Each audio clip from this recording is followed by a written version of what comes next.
దయ్యాలు ఎవరు అర్థం కావట్లేదు, మనుషులు ఎవరు అర్థం కావట్లేదు. దయ్యాలని మనుషుల్ని ఎట్లా గుర్తుపట్టాలి, తేడా ఏంటో చెప్తా దయ్యా అని అడిగాడు. ఏమి లేదా, వెరీ సింపుల్. మనుషులకైతే పాదాలు ఉండుకుంటాయి, చెప్పండి. దయ్యాకైతే మీకు ఎవరు చెప్పారు? ఈ దొంగ సచ్చిన ముసలు ఇదే పని మీకు చెప్పారు సార్. ఇక వాళ్ళ తాత ఈ చిట్కా చెప్పింది మొదలుకొని ఎవరింటికి వచ్చినా ఆడవాళ్ళు కొంచెం కిందకి పెడతారు కదా,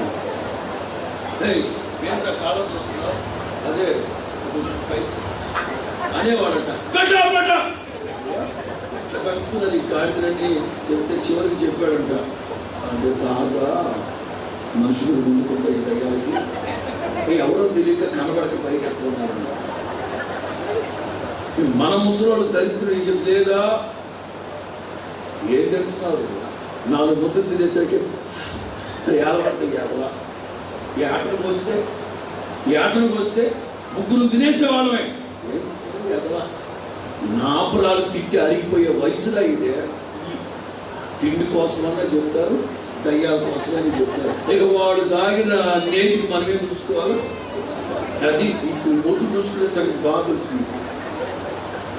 కానీ దావీదు వాళ్ళ తాతలు ఉన్నారే ఇట్లా దరిద్రపు మాటలు చెప్పలా. దేవుని యొక్క ఔన్నత్యాన్ని గురించి, దేవుని యొక్క మహాశక్తిని గురించి చెప్తే పరిచయం లేదు కదా. అందుకని ఆయన